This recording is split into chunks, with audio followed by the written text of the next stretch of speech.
अगर आपने मीशो पर सेलर अकाउंट नया रजिस्टर्ड किया है या फिर लॉगिन किया है तो हम आपको बताने वाले हैं मीशो सेलर के ऑप्शंस, यानी जितने भी ऑप्शंस उस पर होते हैं सेलर पोर्टल पर, उसकी ओवरव्यू।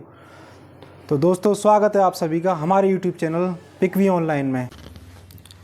सबसे पहले हम क्रोम खोलेंगे।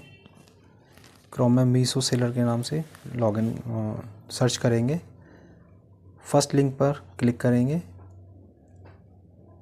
उसके बाद हम ऑलरेडी यूज़र हैं तो इसलिए लॉगिन करेंगे। इसको लॉगिन पे क्लिक करा। हमने यहाँ पे यूज़र आईडी में अपना ईमेल आईडी या अपना जो मोबाइल नंबर रजिस्टर्ड किया वो डालेंगे, पासवर्ड डालेंगे और लॉगिन कर देंगे।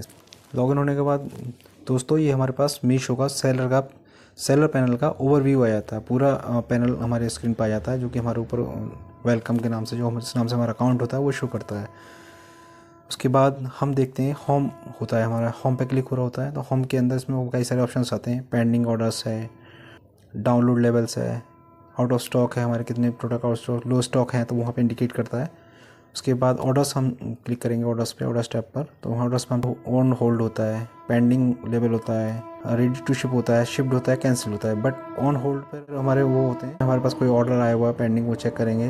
रेडी टू शिप में वो होता है जो पेंडिंग में एक्सेप्ट करने के बाद रेडी टू शिप मूव हो जाता है हमारा प्रोडक्ट। शिप में हमारे वो प्रोडक्ट होते हैं जो हमारे पिक हो चुके हैं, यानी कुरियर पार्टनर हमारे ले आ चुका है। कैंसिल में वो प्रोडक्ट आते हैं जो हमारे ऑर्डर आए थे बट कैंसिल हो गए, कस्टमर ने कैंसिल कर दिए हैं। उसके बाद रिटर्न होता है। रिटर्न्स के अंदर हम चेक कर सकते हैं रिटर्न्स ओवरव्यू में कि हमारे प्रोडक्ट कितने हमें रिटर्न आने हैं, या उसका रिटर्न का रेशियो जो है या रिटर्न का स्कोर जो क्या रहा है, जो कि मीशो के कंडीशन के अनुसार वो हम उसको फुलफ़िल कर पा रहे हैं। हमारा रिटर्न ज़्यादा है, कस्टमर रिटर्न, जो कि मीशो के क्राइटेरिया के हिसाब से होना चाहिए। अगर हमारा रिटर्न ज़्यादा है तो इसका मतलब हमारे प्रोडक्ट में कुछ ना कुछ कमी है, उसको हमें सुधार करना होगा। रिटर्न ट्रैकिंग में हम देख सकते हैं कि इसमें इन ट्रांजिट में हमारे पास कितने प्रोडक्ट अभी आने बाकी हैं, यानी इन ट्रांजिट में चल रहे हैं, रिटर्न आने हैं उनके कुछ क्लेम ट्रैकिंग में। और हमने जो रिटर्न है, हमारा रॉन्ग प्रोडक्ट आया है या प्रोडक्ट डैमेज आया तो उसके लिए क्लेम ट्रैकिंग करते हैं।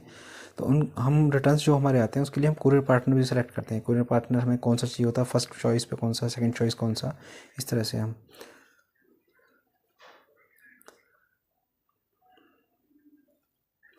दोस्तों, हम रिटर्न ट्रैकिंग में देखते हैं एक ऑप्शन होता है आउट फॉर डिलीवरी का, यानी आउट फॉर डिलीवरी किस दिन, उस दिन हमारे पास क्या ऑर्डर रिटर्न आने वाले हैं, और कितने, और डिलीवर्ड के अंदर होता है कितने हमारे रिटर्न प्रोडक्ट डिलीवर हो चुके हैं हमें, कस्टमर रिटर्न प्रोडक्ट या कोई रिटर्न प्रोडक्ट जो भी आए हैं उसमें क्या। और जो कस्टमर रिटर्न आते हैं उसके रिटर्न शिपिंग चार्ज भी होते हैं, जो कि आप देख पा रहे होंगे स्क्रीन पर हमारी पर। ये और क्या रीज़न है रिटर्न करने का, ये सब कुछ उसमें लिखा होता है। और जो कुरियर रिटर्न आरटीओ होते हैं वो उस पर कोई चार्ज नहीं होता, वो ज़ीरो होता है, ज़ीरो चार्ज होता है। उसके बाद हमारे पास एक ऑप्शन है लॉस्ट का, जिसमें कि कुछ पैकेट्स ऐसे होते हैं जो कि कुरियर पार्टनर के थ्रू या कैसे भी लॉस्ट हो जाते हैं, और वो उनका लॉस्ट उसमें पोर्शन दिखाता है। कुछ होते हैं डिस्पोज्ड, जो हमें नहीं मिल पाते हैं वो डिस्पोज हो जाते हैं।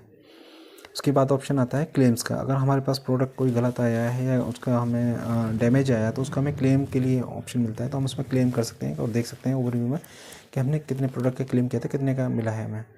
उसके बाद हमारे पास ऑप्शन आता है एक प्राइसिंग का। तो प्राइसिंग में इसमें जो एक डायग्राम बना होता है, इस डायग्राम के चार्ट के अनुसार हम देख सकते हैं कि इसमें हमारे जो प्रोडक्ट हैं उसको बेस्ट प्राइस में कितने हैं, और लॉसिंग व्यूज़ में कितने हैं, और हमारे लॉसिंग ऑर्डर्स में कितने हैं।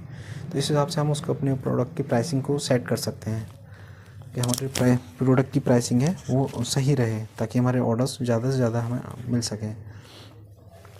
उसके बाद ऑप्शन होता है इन्वेंट्री का, यानी हमारे पास जो इन्वेंट्री स्टॉक है उसको हम कम या ज़्यादा या आउट ऑफ स्टॉक कर सकते हैं एज़ पर हमारे प्रोडक्ट की रिक्वायरमेंट के हिसाब से। अगर हमें लगता है हमारा प्रोडक्ट आउट ऑफ स्टॉक हो गया तो हम उसको आउट ऑफ स्टॉक कर देंगे। हमें लगता है कि अपना प्रोडक्ट आ गया है तो उसको इन्वेंट्री को हम एडिट क्लिक करके उसमें प्रोडक्ट में एंट्री हम बढ़ा सकते हैं, स्टॉक रीस्टॉक कर सकते हैं उसको। उसके बाद आता है ब्रांडेड पैकेजिंग। मीशो ने एक प्रोग्राम है मीशो का कि उसमें बारकोडेड पैकेजिंग आती है जो मीशो की तरफ से, उसको हमें परचेज़ करके उसमें हमें पैक करके और स्कैन करना होता है उसको हमें। तो इसमें दिखाता है कि आप कितने % उसको ब्रांडेड पैकेजिंग को यूज़ कर रहे हैं। तो वो उसमें QR कोड होता है, QR कोड को स्कैन करना होता है मीशो की साइट पर, और हम 2D QR से भी स्कैन कर सकते हैं। कैटलॉग अपलोड वो होता है जो हम प्रोडक्ट लिस्ट करते हैं, उसमें बल्क लिस्टिंग होती है, एक सिंगल लिस्टिंग होती है। तो बल्क लिस्टिंग में हम कई बार एक साथ कई सारे प्रोडक्ट कर सकते हैं, बट इजी जो होता है वो सिंगल लिस्टिंग होता है। सिंगल लिस्टिंग को हम इजीली 1 बाय 1 प्रोडक्ट अपने हिसाब से, अपने उसके हिसाब से उसको कर सकते हैं। ये हमने देखा क्लिक करके इसके अंदर हम सिंगल लिस्टिंग कर सकते हैं इजीली। उसके बाद आता है image bulk upload. Bulk upload में जो हमने बल्क लिस्टिंग की होती है उसके हिसाब से हम बल्क इमेज कर सकते हैं। उसके बाद पेमेंट का ऑप्शन आता है कि कितना हमारे पास पेमेंट आ चुका है और हमारा कितना मीशो की तरफ पेंडिंग है अभी। ये हमारा यहाँ पे ओवरव्यू पूरा शो करता है इसमें। और मीशो ने प्रोग्राम शुरू किया वेयर हाउस का। मीशो के कुछ अपने वेयर हाउसेज हैं, हम अपने प्रोडक्ट को उनके वेयर हाउस में भिजवा सकते हैं। उन्होंने चार्जेस का एक डायग्राम बनाया हुआ है। उस पैराग्राफ में हम देख सकते हैं कि मीशो ने कहाँ का कितने वेट के हिसाब से अकॉर्डिंग टू वेट चार्जेस लेता है। उसके बाद मीशो का एक इन्फ्लुएंसर मार्केटिंग प्रोग्राम है, जिसमें कि इन्फ्लुएंसर जो होते हैं वो हमारे प्रोडक्ट को एडवर्टाइजमेंट करते हैं। उसके थ्रू जो ऑर्डर्स आते हैं उसका वो कुछ चार्ज होता है, वो चार्ज लेते हैं पर ऑर्डर के हिसाब से, और हमारे प्रोडक्ट प्रमोट होते हैं, यानी इन्फ्लुएंसर मार्केटिंग होती है। उसके बाद एक एडवर्टाइजमेंट होता है। एडवर्टाइजमेंट में हम अपना खुद का कैंपेन लगा सकते हैं, अपने पैसे से हम बिल लगा सकते हैं। उसमें कुछ मीशो की तरफ से कुछ हमें अमाउंट क्रेडिट फ्री मिलता है, जो कि हम उसको यूज़ कर सकते हैं। उसके बाद मीशो प्रमोशंस का प्रोग्राम भी चलाता है, जिसमें कि हम उसमें पार्टिसिपेट कर सकते हैं अपने प्रोडक्ट पर कुछ डिस्काउंट दे करके। जैसे सेल इवेंट्स होता है, डील्स होता है, स्मार्ट कॉइन प्रोग्राम्स होता है, फ्लैश इवेंट्स होता है। तो इस तरह की जो प्रमोशंस प्रोग्राम होते हैं, हम अपने प्रोडक्ट में डिस्काउंट दे करके हम इसमें पार्टिसिपेट कर सकते हैं। उससे हमारी ऑर्डर्स पे इफ़ेक्ट होता है, ऑर्डर्स हमारे ग्रो होते हैं, बढ़ जाते हैं।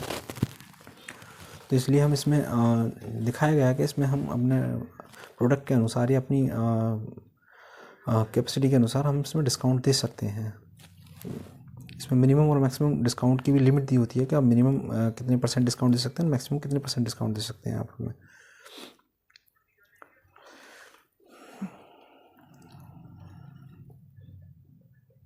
ये सारे प्रोडक्ट हम देख रहे होंगे, आप देख रहे होंगे। उसके बाद एक इसमें इंस्टेंट कैश का भी होता है कि हमारे पास कैश कम है, अगर हम कैश लेना चाहते हैं तो वो कैश भी ले सकते हैं। और उसकी मेन चीज़ होता है क्वालिटी। अगर हमारा क्वालिटी का स्कोर 15 पॉइंट से नीचे है, बिलो 15 पॉइंट्स है, तो वो हमारा स्कोर बहुत अच्छा माना जाता है। ये मीशो रिकमेंड करता है कि आजकल इन प्रोडक्ट्स की डिमांड ज़्यादा है, भारत की चॉइस। तो इस